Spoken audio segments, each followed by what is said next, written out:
They say history is written by the victors, but what if the truth was buried with the fallen? Every secret leaves a trace, if you know where to look. This is The Broken Truth, decoding history, one broadcast at a time. The Broken Truth podcast, where history meets conspiracy. Every case tells a story, every story hides a lie. The sky caught fire, then the world drowned. Most people believe the Great Flood was just a story, a cautionary tale, a myth meant to teach morality. But what if it isn't? What if the flood wasn't symbolic, or allegorical, or a metaphor for spiritual cleansing? What if it was historical? What if the world humanity built before us was erased in a single moment? What if civilization didn't rise once, but twice? 12,900 years ago, the sky exploded. Not once, but in dozens of fireballs across the northern hemisphere. Shockwaves flattened forest. Heat vaporized ice sheets. Firestorms ignited continent-wide. And then, when the oceans were released, the world drowned. Ancient people witnessed it. They survived it. They carried the memory through myth, religion, and story. And modern science, reluctantly, quietly, almost accidentally, is starting to confirm it. Tonight, we uncover the truth behind the greatest catastrophe in human history. Not the one recorded in textbooks, but the one your ancestors lived through. This is the Great Flood and the Younger Dryas Reset. Welcome back to the Broken Truth podcast, the show where we dig into the suppressed chapters, the anomalous evidence, the forgotten civilizations, and the geological fingerprints of a history far older and far stranger than we were taught. I'm your host, Garrett, and today we're stepping into one of the most explosive topics in archaeology, mythology, climate science, and human origins. A story shared by the Bible, the Sumerians, the Maya, the Egyptians, the Greeks, the Chinese, the Hopi, the Aboriginal Australians, nearly every culture on Earth, separated by oceans and millennia, all describing a time when the world was destroyed by water, preceded by fire, triggered by something falling from the sky. Tonight, we investigate that world-ending event, not as myth, but as memory. If you're listening on Spotify, tap follow. Follow right now to get every episode the moment it drops and help push this show further up the charts so more people can hear the truth. Now let's begin. The official story. Let's start with what mainstream history tells us. According to the narrative, around 20,000 years ago, Earth was in the grip of the last ice age, a frozen world where humanity lived in small nomadic tribes, hunting mammoths and scraping out an existence of the edges of survival. As the climate slowly warmed over thousands of years, the ice sheets melted gradually. The sea levels rose inch by inch. Humans began settling. Agriculture emerged around 10,000 BC. Civilization blossomed around 4,000 to 3,500 BC. This story paints the rise of humanity as a smooth, slow curve. Primitive, farming, cities, civilization, and then us. No catastrophic resets, no broken timelines, no destroyed ancient cultures. Just linear, predictable progress. The official story claims there was no global flood. Ancient myths are symbolic. Changes in climate were gradual. No advanced civilizations existed before Sumer. Humanity had no great trauma, just evolution. It's clean, it's neat, it's simple. It's clean, it's neat, it's simple. And like most simple stories, it falls apart the moment you start asking questions, because the geological record doesn't show slow, gentle warming. It shows violence, sudden shifting, fire, ice, water, and death. A world transforming in real time, not over millennia, but over months. A climate event modern science still cannot explain. An extinction-level event humanity somehow survived. This moment has a name, the Younger Dryas, and nothing about it fits the official story. Cracks in the narrative. Here's what the official narrative refuses to grapple with. Around 12,900 years ago, Earth experienced one of the fastest climate shifts in planetary history. Temperatures plummeted 10 to 18 degrees Fahrenheit in a matter of months. Forest ecosystems collapsed. The megafauna mammoths, saber-toothed cats, giant ground sloths died out nearly simultaneously. Human populations crashed. Water levels surged. And evidence of massive fires appear across continents. Then 1,300 years later, temperatures snapped back into warming just as fast, ending the Younger Dryas in another sudden spike. This isn't how natural climate cycles behave. That's just the beginning. Because beneath the soil, at the exact layer marking the start of the Younger Dryas, scientists found something they could not explain. microscopic molten spherules, nanodiamonds, iridium enrichment, magnetic grains, continents spanning charcoal, melt glass requiring 2,000 or more degrees Celsius, a black mat layer rich with soot and carbon, sudden disappearance of entire ecosystems, all appearing suddenly, globally, in the same thin geological layer. Whatever happened 12,900 years ago wasn't local, it wasn't regional, it was worldwide. And ancient people remembered it. Greek myths called it Pantheon, the sun who lost control of the chariot of the sun, setting Earth ablaze. Hindu tradition calls it the end of the previous yuga, destroyed by fire and followed by flood. The Maya described the death of the fourth world, burned, then drowned. The Hopi tell of fire from the sky, followed by rising waters. The Bible speaks of fountains of the deep and windows of the heaven opening. First, fire. Water second. This is not coincidence, this is chronology. These are survivors preserving the truth in the only form that could last, story. Modern science now reluctantly admits the Younger Dryas was violent, sudden, and catastrophic, but it still refuses to admit the next logical step. What triggered it? And that's where the alternate theories begin.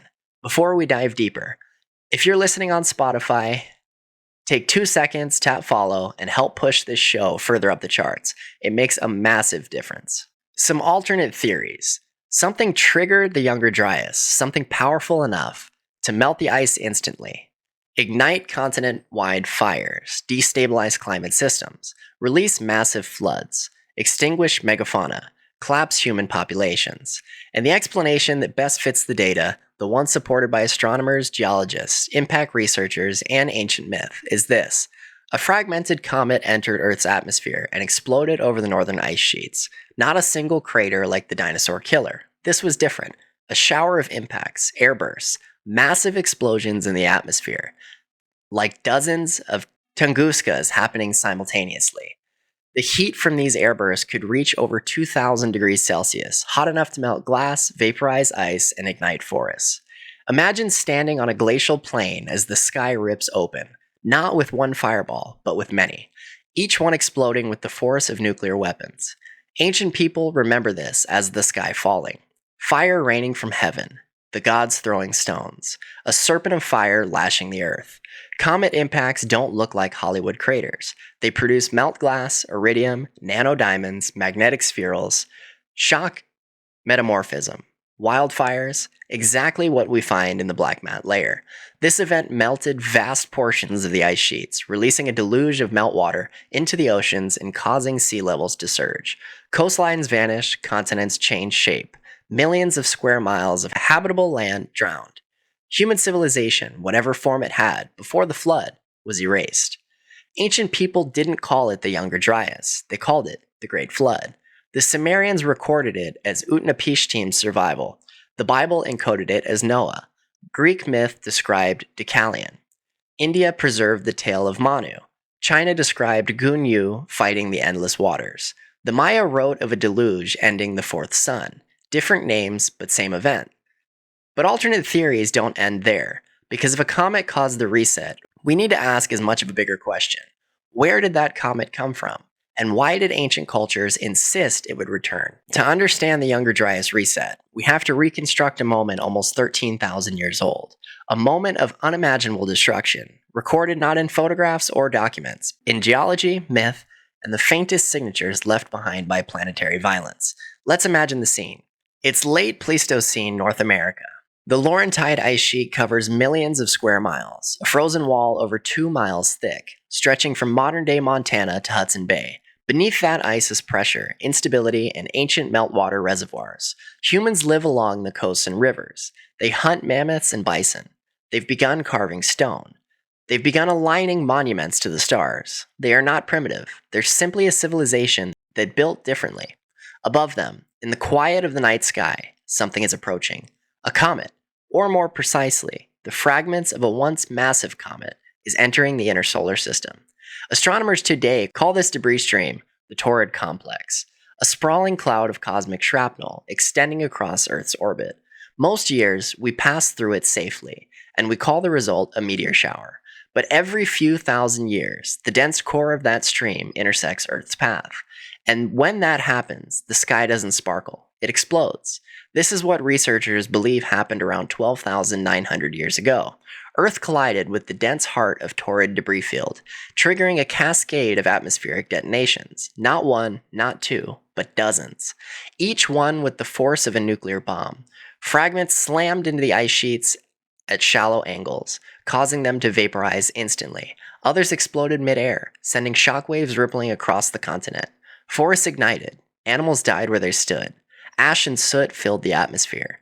Eyewitnesses and ancients were terrified, unable to describe what they were seeing. Later told their children that the sky fell in fire, that a serpent of light burned the world, that the gods were at war above the heavens. But it wasn't war, it was a cosmic impact. And as the ice vaporized, the real destruction began. The water release. When you melt an ice sheet with the volume of a continent, something catastrophic happens. Water is suddenly free. Glacial lakes, held in place by frozen dams, burst simultaneously. Subglacial pressure systems ruptured. Rivers multiplied overnight. Entire drainage basins reversed direction. The most famous example is Lake Agassiz, a freshwater giant larger than all five Great Lakes combined. When its ice dam collapsed, floods hundreds of feet tall ripped across North America. But this wasn't a one-time event. It happened everywhere. Ice sheets in Europe failed. Ice sheets in Canada failed. Ice sheets in Siberia failed. Geologists call the resulting sea level jump Meltwater Pulse 1A. It raised global ocean levels by up to 60 feet in less than 2 years. Think about that. Not inches, not gradual millennia, but feet, year over year. Entire coastal civilizations, whatever form they took, were erased. Imagine standing on a shoreline, watching your land disappear in real time. Your crops, your homes, your gathering places, your monuments. You're dead, all swallowed. Ancient people remembered this as the Great Flood. Every culture preserved it, because how could they not? It was the defining trauma of the human species. But the water wasn't the end. It was only the beginning of this reset. The black mat and the burn scar of a world. If you dig deep enough into ancient soil, at the precise level corresponding to 12,900 years ago, you find something strange. A thin, dark layer of burned organic material. A black mat spread across North America, Europe, the Middle East, and parts of Asia. Inside this layer are nanodiamonds, microspherules, iridium, soot, charcoal, melted glass, magnetic grains. These materials don't form naturally at the same time. They don't cluster together in neat geological layers, unless something extraordinary happened, unless something exploded, unless heat in excess of 2,000 degrees Celsius was present, unless something rich in iridium, an element more common in asteroids than Earth's crust, vaporized above the ground. Unless a shockwave flattened everything. Ancient fires could not do this. Volcanoes could not do this. Climate change could not do this. But an airburst event, or dozens of them, could. The black mat is the tombstone of the pre-flood world. It is the smoking gun, the signature of a planetary trauma, the physical memory of a cosmic event that wiped out ecosystems and shattered humanity's timeline. But the most important detail is this. The black mat sits directly beneath the flood deposits. Fire, then water. Exactly as myth describes. The death of the megafauna, one of the greatest mysteries in natural history, is the sudden extinction of the Pleistocene giants, mammoths, mastodons, giant ground sloths, short-faced bears, direwolves, saber-toothed cats, glyptodons, American lions. These creatures dominated Earth for tens of thousands of years, and then vanished almost instantly. Mainstream science blames climate change, or human overhunting, but neither fits the data. Climate change was too fast. Humans were too few. The extinctions were too synchronized. But a cosmic impact explains it all well. Shockwaves, wildfires, ash-darkened skies, immediate cooling, food chain collapse, floodwaters destroying habitats. This was an extinction-level event, and humans barely survived it. The human population crash. Genetic studies show a dramatic reduction in human diversity around the time of the Younger Dryas. This is known as a population bottleneck, a sudden drop in numbers followed by regrowth from a much smaller group. Ancient stories remember this too. The Bible speaks of 8 survivors. Sumer speaks of a single family preserved by the gods. Hindu scripture described Manu as the last human saved by a divine fish. Indigenous Australian myths speak of only a few tribes surviving the deluge. Of course, these numbers are symbolic, not literal, but the message is clear. Most humans died, a few survived, and those survivors carried the memory of the flood forward for generations, encoding it in stories, rituals, monuments, and religions. The reset was complete. Humanity had to rebuild itself, not over centuries, but over millennia.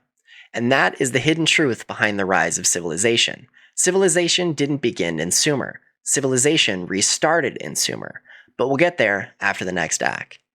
Because before we talk about what came after the flood, we need to understand the evidence preserved not by myth, but by accident. Ice cores, sea floors, and declassified geological data that reveal the magnitude of the Younger Dryas impact. But before we continue, if you're listening on Spotify, tap follow. It's the #1 thing that pushes this show to new listeners and keeps episodes like this flowing every week. Declassified documents and evidence. Now we move into the physical trail, the clues left behind, not by storytellers or priests or scribes, but by the earth itself. This is where geology becomes testimony, and history becomes evidence, because the Younger Dryas Reset isn't just myth. It isn't just theory. It isn't just fringe research. It is written into the Greenland ice sheets, the North American fire scars, the meltwater pulse deposits, the Carolina Bay features, the submerged continental shelves, and the ancient ruins now lying under the ocean. We're going to examine each of these in detail, and we're going to begin with something discovered only recently, something that mainstream academia still refuses to fully acknowledge: a massive impact structure buried beneath the Greenland ice sheet. A crater potentially formed at the exact moment of the Younger Dryas onset.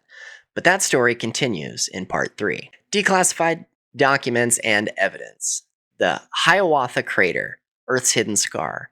In 2018, scientists using ice-penetrating radar discovered something remarkable beneath the Greenland ice sheet: a massive circular structure 20 miles wide and depressed into the bedrock under nearly a mile of ice. They named it the Hiawatha Crater. The official papers were extremely cautious. Extremely. They didn't declare it an impact crater outright. They simply described anomalous morphology consistent with a large impact structure. But behind closed doors, this was dynamite. If Hiawatha is an impact crater, and the evidence leans heavily in that direction, then it represents one of the largest impacts in the past 3 million years. And here's the kicker. Ice core studies above the structure suggest it could be younger than 13,000 years old, meaning it might align perfectly with the Younger Dryas onset, meaning it might be ground zero for the Great Flood. Even if Hiawatha wasn't caused by the main airburst sequence, it could easily be one of the larger fragments from the comet event, the same event that kicked Earth into environmental freefall. Greenland's ice, once thought to be timeless and stable, suddenly looked like a crime scene. But the Hiawatha Crater is only one piece of the evidence chain. Next, we move south to the strange elliptical depressions scattered across the American East Coast. Depressions that point like arrows toward the ice sheet. The Carolina Bays, the ground remembers. Stretching from New Jersey to northern Florida are more than 50,000 oval landforms known as Carolina Bays. They're not lakes, they're not ponds. They're not natural wetlands. They are elliptical craters, all angled in the same direction, like a shotgun blast, aimed at the Great Lakes region, precisely where the massive ice sheet once stood. For decades, scientists debated them: wind erosion, water pooling, and coincidental shapes.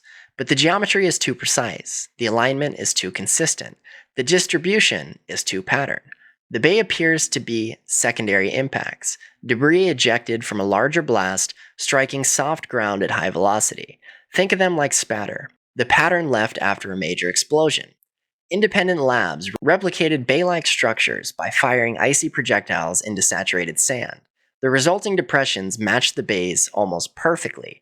This suggests something hit the ice sheet with unimaginable force. It ejected massive chunks of superheated ice. Those ice chunks rained down across the East Coast. They formed the Carolina Bays, and this lines up exactly with the Younger Dryas firestorm. But there's another type of evidence buried deep under the sea. Evidence of cities, entire coastlines that no longer exist. The drowned continental shelf, the world we lost. When sea levels rose after the Younger Dryas, they didn't rise by a few feet. They rose by hundreds. This means the coastlines of the ancient world, where humans always congregate, are now underwater. When divers and sonar teams began exploring the submerged continental shelf, they found stone-cut structures, rectilinear patterns, drowned river channels, ancient harbors, pyramidal shapes, megalithic alignments. The most famous examples include Yonaguni in Japan, a massive underwater stone terrace, perfect right angles, giant steps carved into bedrock. Debate still rages, but the geometry is undeniable. The Gulf of Cambay in India. Sonar scans revealed a submerged grid of structures older than any known city. Artifacts recovered there date to 9,000 or more years old. Cuban underwater megaliths. A team mapping ocean floors found symmetrical stone formations at depths over 2,000 feet, far older than any known culture. The Sunda Shelf, Southeast Asia.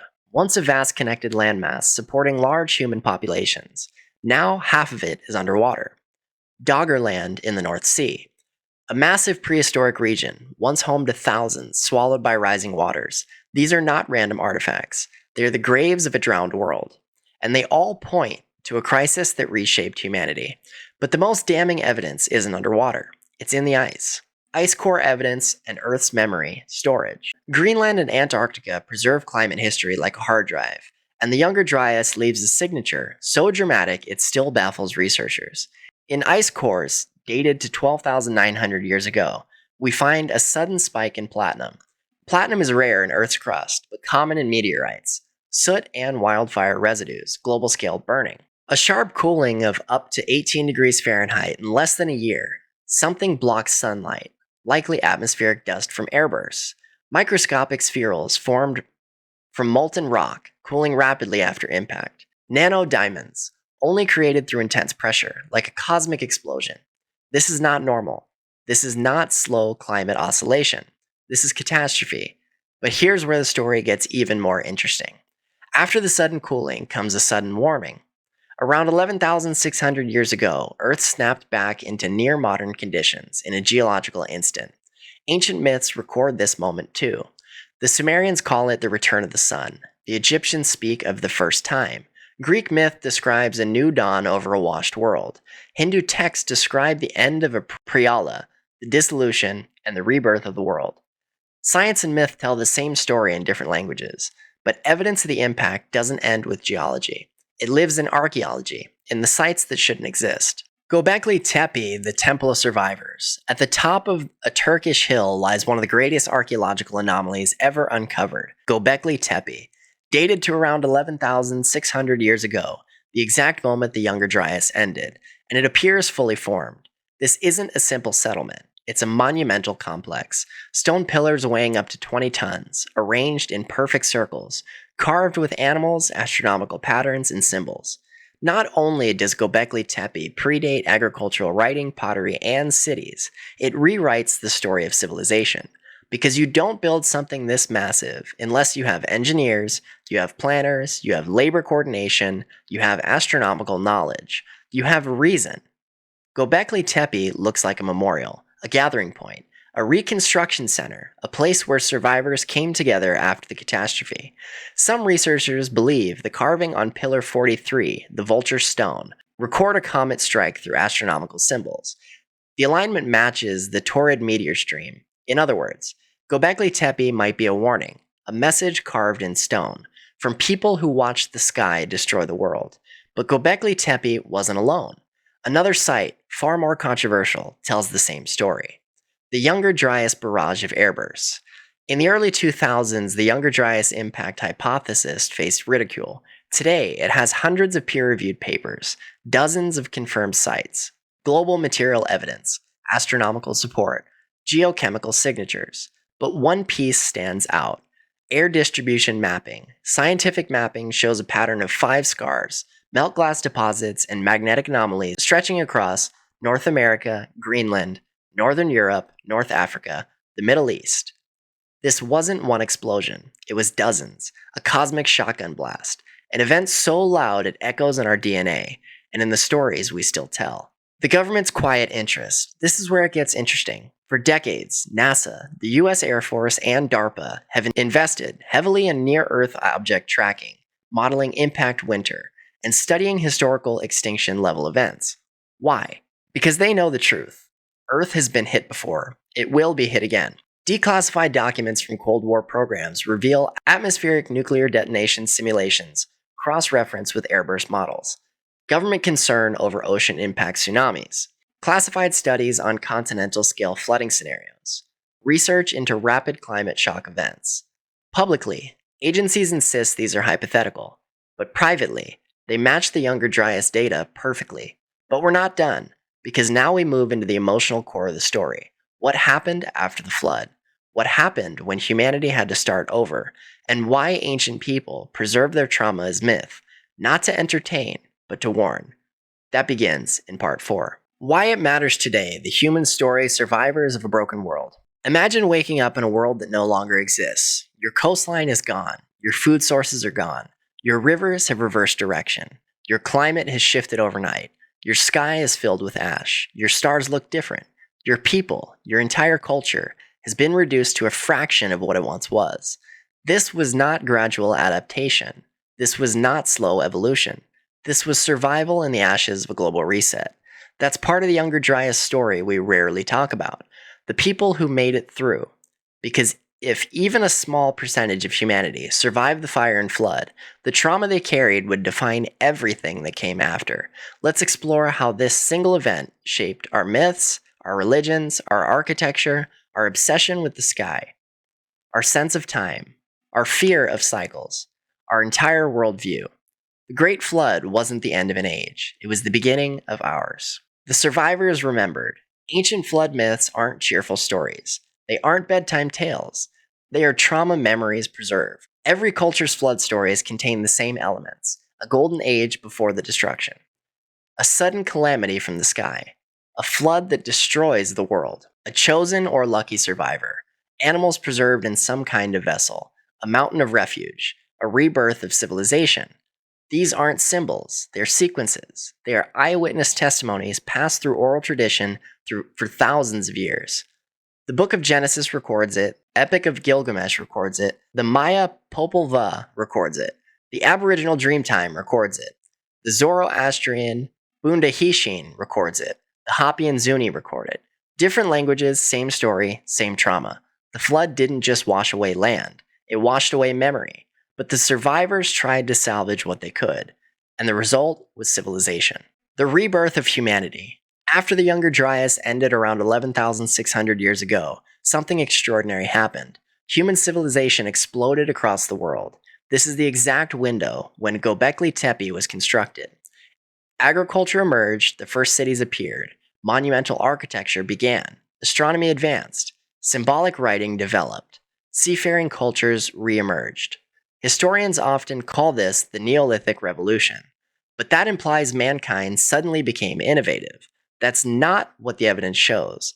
Göbekli Tepe appears fully formed, as if built by people who already had knowledge. Jericho, one of the earliest cities, appears suddenly, with walls and tower planning. Catalhoyuk emerges with unique religious iconography. Sumer appears with writing, irrigation systems, and advanced cosmology. These aren't the inventions of primitive people. They are the reconstructions of a culture that remembered something older, something lost. It's as if humanity rebooted with fragments of its former software. Civilization didn't spontaneously appear, it reappeared, and the myth of gods descending from the mountains, oceans, or sky. Those weren't gods. They were survivors of a world that died. The teachers, gods, sages, and culture bringers. Every civilization has legends of beings who appear after the flood to teach humanity how to rebuild, and they are all described almost identically. Tall, bearded, radiant, and wise. Humans, but not like other humans, capable of agriculture, astronomy, architecture, and law. The Sumerians called them Apkallu, 7 sages who survived the deluge. Egypt called them Shemsu Hor, the followers of Horus. Greek myth calls them the Titans, and later, Prometheus, bringer of fire and knowledge. The Maya describe Itzamna, who taught writing and calendars. The Inca speak of Viracocha, found walking out of Lake Titicaca after a great flood. Polynesia has Cain and Kanaloa, who rebuilt the world. Who were these people? Not extraterrestrials, not divine beings, not supernatural, but survivors. knowledge holders who preserve fragments of the pre-flood world and reseeded humanity with lost understanding. Sorry to interrupt your regularly scheduled podcast, but this episode is brought to you by the Broken Truth merch. Support the show. Wear the truth. Official Broken Truth podcast merch is live now. Links in the description. And since you've made it this far in the episode, comment hashtag Broken Truth and leave us a 5-star review on your favorite platform. Because when you speak up, the algorithm listens. And so does the world. To dramatically reduce societies, these people appeared godlike, but they were simply carrying knowledge from a civilization that died. This is where religion begins, not as mythology, but as memory. The obsession with the sky. Why did the earliest civilizations build? Star-aligned temples, solstice markers, lunar and solar observatories, ziggurats, pyramids, henges, megalithic calendars. Because their ancestors saw the sky destroy the world. They tracked stars obsessively because the position of the stars predicted danger. This is why so many ancient sites align to the Taurid meteor stream, the same stream believed to have caused the Younger Dryas impact. Göbekli Tepe, Nabta Playa, Stonehenge, Gosek Circle, Teotihuacan, the Pyramid of the Sun. These weren't ceremonial sites. They were warning systems. Ancient people didn't track the heavens for fun. They tracked the heavens out of fear. The Ark is a symbol of preservation. Whether it's Noah, Utnapishtim, Deucalion, Manu, Nuwa, or others, the story carries one core idea. Preserve knowledge and life because destruction is cyclical. The Ark isn't just a boat. It is a vessel of genetic diversity, a preservation of memory, a library of the living, a symbolic restart mechanism. It's a message from the survivors. Build redundancies, prepare for catastrophe, preserve knowledge, and the cycle returns. The fear of water. Every ancient culture uses water as a symbol of renewal, but also terror. Why? Because their world drowned. Water both saved and destroyed them. It washed away the old world while creating the conditions for the new. This duality shapes baptism rituals, creation myths, cleansing rites, agricultural symbolism, concepts of rebirth. The Great Flood wasn't just an event. It became a metaphor for the fragility of existence, a reminder that civilization could vanish in a matter of days.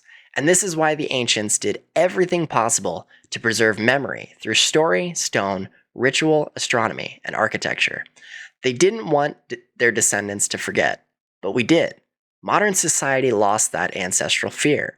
We dismissed their warnings as allegory. And now, we stand in the same cosmic trajectory, with no memory of what happened last time. Are we next? The cycle theory. Ancient cultures insist the destruction came in cycles. The Maya believed in repeating suns, each destroyed by fire and flood. Greek philosophers like Plato described recurring cataclysms. Hindu cosmology speaks of yugas, each ending with natural disaster. Egyptian priests told Solon that civilization had been destroyed many times. The Hopis speak of past worlds ending by fire, ice, and water. Why would cultures on opposite ends of the world speak of time as a cycle of world-ending resets? Because they inherited the memory of one. And astronomers today are beginning to recognize that Earth's orbit passes through dense debris fields, especially the Taurid complex, on predictable cycles. Some researchers believe these cycles align with mass extinctions, megafire events, rapid climate shifts, meteor bombardments. In other words, the sky that destroyed the world once may not be done with us. This is why the Younger Dryas matters today. It wasn't just the past, it might be the future. But before we discuss why this affects us now, we need to explore a deeper truth. Civilization didn't just begin after the flood. It was engineered, rebuilt, reconstructed from memory by people who refused to let humanity die. In part 5, we explore how the survivors shaped the world we inherited. The rebuilding, how the flood reshaped civilization. After the flood, everything changed. When the Younger Dryas ended around 11,600 years ago, Earth warmed rapidly, ice sheets retreated, rivers stabilized, plants and animals recolonized new ground. For humans, this moment wasn't just climate recovery, it was civilizational rebirth.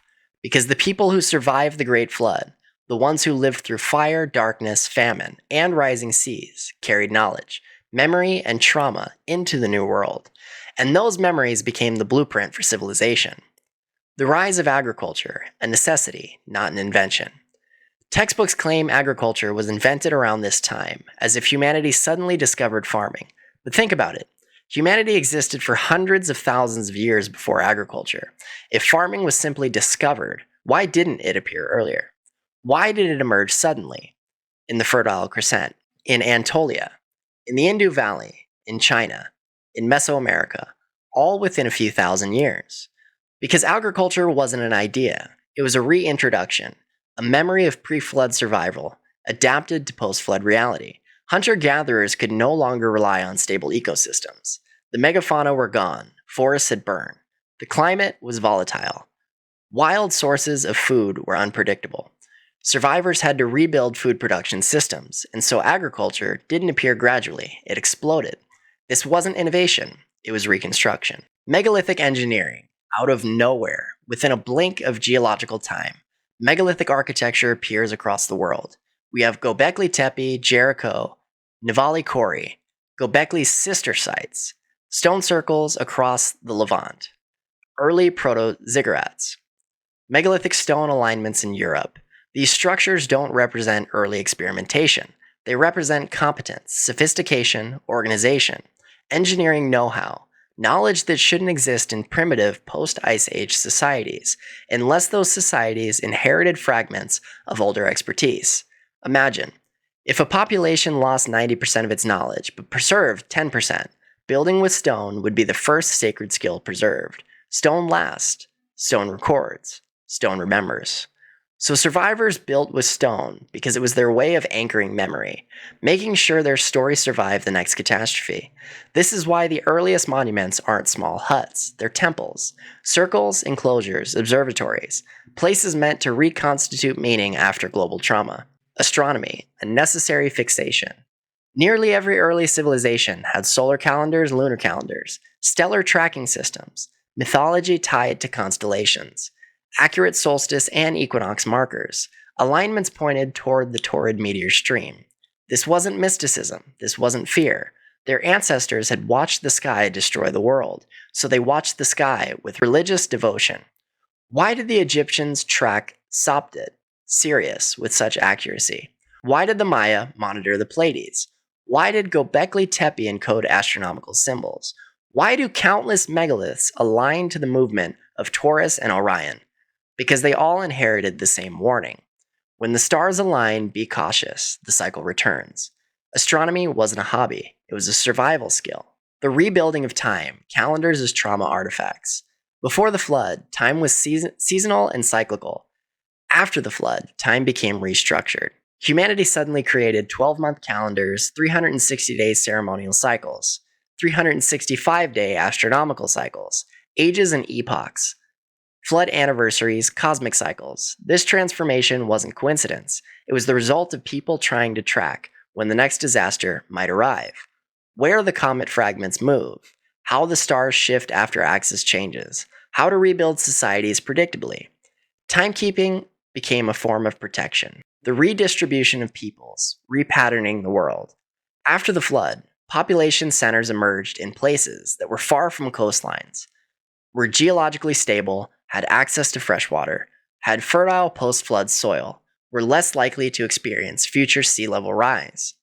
This is why early civilizations formed in Mesopotamia, Egypt's Nile Valley, Anatolia, the Indus River Basin, the Yellow River Valley, Mesoamerica's highlands. These were safe zones, high ground, stable climates, predictable rivers fed by glacial melt. Humanity didn't settle here by chance. Survivors reset civilization based on new environmental constraints. The gap in our history, what got lost, between the oldest archaeological sites and the first recorded civilizations, there's a mysterious gap, a dark age of nearly 6,000 years where humanity was rebuilding but not writing. This is not because nothing happened. It's because people focused on survival. Global trauma erased cultural memory.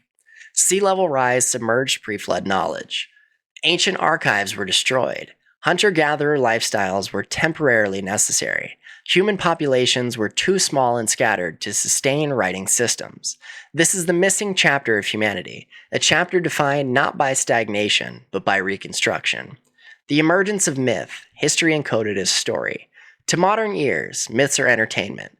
To survivors, myths were historical accounts, warning systems, memory preservation, moral frameworks built from trauma, explanations for catastrophe, tools to maintain cosmological order.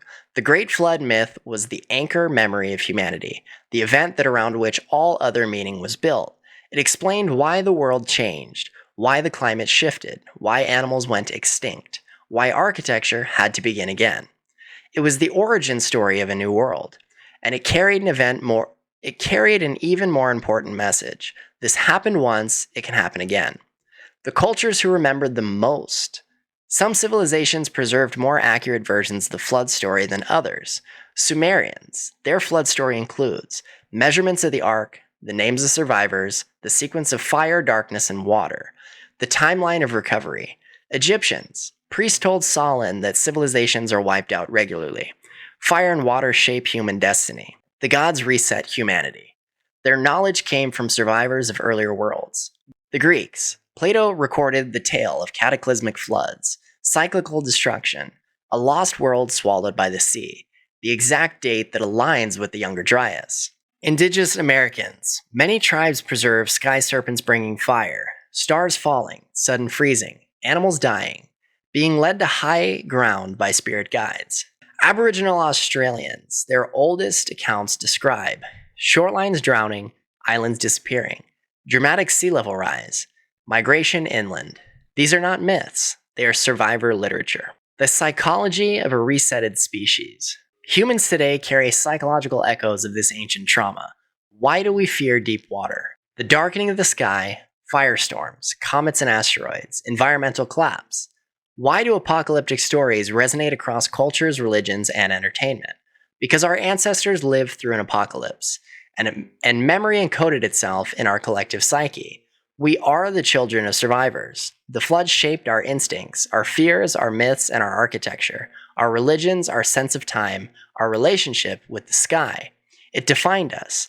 But the most important reason the Great Flood story matters today is because the mechanism that caused it is still alive, still in orbit, still approaching, still cycling. And we may be entering another window of danger. In part 6, we dive into the cosmic cycle, the Taurid complex, and the disturbing evidence that Earth may be moving toward the next reset. This is the darkest, most revealing section of the episode, where ancient warnings collide with modern astronomy. The return of the cycle, the sky that destroyed the world, but never left. If the Younger Dryas impact was caused by a fragmented comet, then logic demands we ask a single terrifying question. Where is that comet now? Did it vaporize? Did it leave Earth's orbit forever? Was it a one-time cosmic accident? Or is it still out there, waiting? Astronomers began investigating this decades ago, and what they found is one of the most ominous patterns in planetary science. The comet didn't disappear. It became something far worse. A massive debris field, the Taurid complex. This isn't a metaphor. It's not fringe research. NASA, the European Space Agency, and dozens of observatories study it closely. The Taurid complex is enormous, dense, ancient, and crossing Earth's orbit right now. It contains dust, meteoroids, small asteroids, large impact-capable fragments. And the densest, most dangerous part of the debris system, called the Taurid swarm, intersects Earth's orbit roughly every 3,000 to 4,000 years. The last catastrophic pass, roughly 12,900 years ago. The Younger Dryas, the Great Flood, the Last Reset. The next significant overlap window. Right now, through the year 2032 with continued windows beyond. This isn't fear-mongering, it's astronomy. The dangerous fragments inside the Taurid complex. Inside this cosmic debris river, astronomers have identified several large objects. 2015 TX24, 2005 UR, 2004 TG10, 2015 QB1. Dozens of others estimated at 100 to 300 meters. Any one of these could destroy a region, collapse global crop production, trigger volcanic or atmospheric cascades, vaporize coastlines, cause tsunamis, break apart and create additional fragments. But the truly terrifying part is the number of unidentified objects. The Taurids contain dust and rocks, too dark to detect until they're dangerously close. A cosmic trap hiding in the dark. Ancient civilizations were terrified of this region of the sky. They tracked it religiously. They built temples aligned to it. They feared one constellation above all others, Taurus, the celestial bull, not because it symbolized strength, but because it symbolized destruction. In many ancient myths, the bull's unleashed rage destroys the world. What were they really describing? A meteor stream that crossed Earth's path with terrifying predictability. Why ancient people tracked the Taurids? Consider this. Göbekli Tepe's vulture stone points to the Taurid radiant. The Pleiades cluster, a major Taurid node, appears in flood myths globally. Ancient Egyptians associated this region of the sky with death cycles. The Maya connected it to world ages ending in fire. Stonehenge aligns with solar positions that bracketed the Taurid meteor window. The Greeks encoded the threat in Zeus's battle with Typhoon linked to Taurus. These cultures weren't worshipping stars. They were watching the danger zone. They were studying the region that had destroyed their world once before. Every myth becomes clear when retranslated through scientific reality. The heavens opened, then we had atmospheric fragmentation. The stars fell like rain into a meteor swarm. The sky serpent struck Earth with comet trajectory. The bull of heaven raged, the Taurid impact. The gods punished mankind, ecological collapse. The world drowned, meltwater surge. Myth is not primitive imagination. Myth is encoded trauma wrapped in storytelling to survive generations. And modern astronomers confirm the ancients were right to fear this region. The NASA problem. We can't see what's coming. NASA admits they have cataloged only 40% of potential city killer asteroids, less than 10% of Tunguska-scale objects. Almost none of the smaller fragments capable of regional destruction. Objects in the Taurid stream are especially hard to detect because they approach from the direction of the sun. They're dark and non-reflective. They travel in clusters. They blend into cosmic background. In 2019, a meteor roughly the size of a house detonated over the Bering Sea with the energy of multiple nuclear bombs. NASA didn't detect it until after it exploded. In 2022, another similar object detonated over Iceland, also undetected. Both occurred during Taurid-adjacent windows. The truth, we are nowhere near prepared, and the cycle is active again. Evidence of recent fragments hitting Earth. Scientists have recorded unusual fireballs, atmospheric blasts, and meteor detonations clustered around 1908, 1930, 1947, 1972, 2009, 2013, 2018, 2022. Many share similar incoming angles, seasonal timing, meteoroid composition, trajectory patterns, all traceable to Taurid origin objects. The Younger Dryas wasn't a one-time freak event. It was a cyclical pattern of Earth moving through a cosmic minefield, and we're entering that field again. The return window, what a new impact would mean. This is where the story becomes chilling. Imagine even a moderate fragment, say 100 to 150 meters, entering Earth's atmosphere today. If it explodes mid-air, a city vaporizes. Shockwaves flatten surrounding regions. Global trade collapses. Economies implode. Food supply chains fail. Nuclear reactions might cascade. Power grids collapse. If it strikes the ocean, mega tsunamis, coastal cities wiped out, harbors destroyed, sea level chaos, long-term global cooling.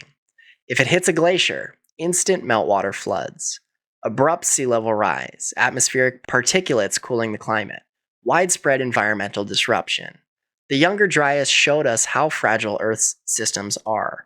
Now imagine it happening in a world with 8 billion people, connected infrastructure, global reliance on technology, nuclear reactors, satellites, supply chains, governments preoccupied with geopolitics. Modern civilization might not just suffer, it might collapse.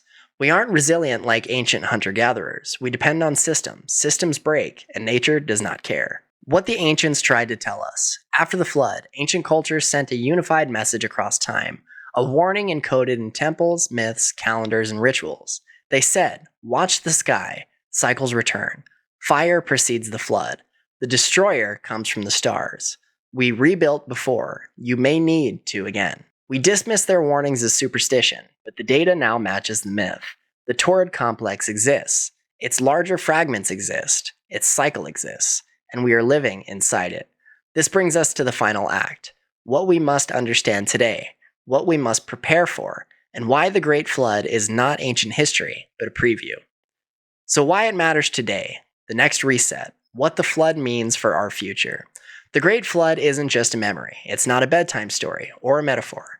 It's not religious poetry or ancient exaggeration. It was the last time humanity faced total annihilation. And according to the evidence, it won't be the last time. If the same cosmic mechanism that caused the Younger Dryas impact still exists, and astronomers can confirm that it does, then humanity is living on borrowed time. This doesn't mean fear. This doesn't mean panic. This means awareness. Because the ancients weren't trying to scare us. They were trying to teach us. They were saying, we learned the hard way, and you don't have to. The flood shaped our religions because our ancestors needed hope. The flood shaped our myths because survivors needed to warn their children. The flood shaped our calendars because they needed to track danger. The flood shaped our architecture because they wanted memory carved into stone. The Great Flood was the defining event of the world, and the defining trauma of the new one. We carry its echo in our DNA. Our obsession with apocalypse stories, our nightmares of deep water, our instinctive fear of falling stars, our fascination with the end of days, our religious imagery of cosmic judgment. This is not coincidence, it's inheritance. We are the children of the reset. So here's the part modern science doesn't like to confront. We are not the first civilization. We are simply the latest. The world before the flood wasn't alien or mythical or magical. It was human. A humanity with memory, culture, knowledge, different from ours, but not lesser. A humanity wiped clean. A humanity forced to start over on the high ground. A humanity that tried, desperately, to tell the truth before fading into time. They carved warnings into stone. They aligned their monuments to the sky. They encoded knowledge into myths. They spread the story across every continent. Fire came first, then water, and the world restarted. What they witnessed is the reason we exist today, and what they feared we may face again, because everything they saw, every sign, every omen, every cycle, was not about the past, it was about the future. So the final question, after everything we've explored, after the geology, the astronomy, the mythology, the extinctions, the ruins, the black mat layer, the comet fragments, the drowned world beneath our oceans, you're left with this. Could the Great Flood happen again? And the truth, the broken truth, is this. Yes. The mechanism still orbits overhead. The torrid complex is still there. Earth still swings through its densest clusters. Large fragments are still hidden in the dark. NASA still can't see most of them. And ancient cultures were not warning us about their past. They were warning us about the future. We survived it once, but today, we are far more vulnerable. We rely on technology, we rely on infrastructure, we rely on global systems that can crumble overnight. A reset today would not reshape civilization, it would erase it. So ask yourself, are we paying attention? Are we prepared? Or have we forgotten the single most important lesson our ancestors tried to leave behind? Because the sky never stopped watching us, and one day we may watch it fall again. This has been the Broken Truth Podcast, and today we uncovered the greatest forgotten chapter of human history, the Great Flood and the Younger Dryas Reset, the event that ended the world and began another. If this episode opened your mind, if it made you question what we think we know, if it made you rethink myth, science, religion, and the stories humanity carries, make sure you follow the show on Spotify. It's the single biggest way you can support the podcast, push the investigations higher in the charts, and help bring lost history back into the light. Tap follow right now. New episodes drop Sunday, Tuesday, and Thursday, with a bonus intelligence brief on Friday and a Bible study deep dive on Saturday. And as always, stay curious, stay skeptical, and never stop seeking the broken truth. In a world built on hidden histories and half-truths, we've only just begun to peel back the layers. Because what you've heard tonight was never meant to be known, but you were meant to find it. If you're ready to go deeper, leave us a review, comment your thoughts, share this episode, and step inside the archives. Join the inner circle, where the real evidence is kept. This is the broken truth, because the truth isn't whole, it's broken.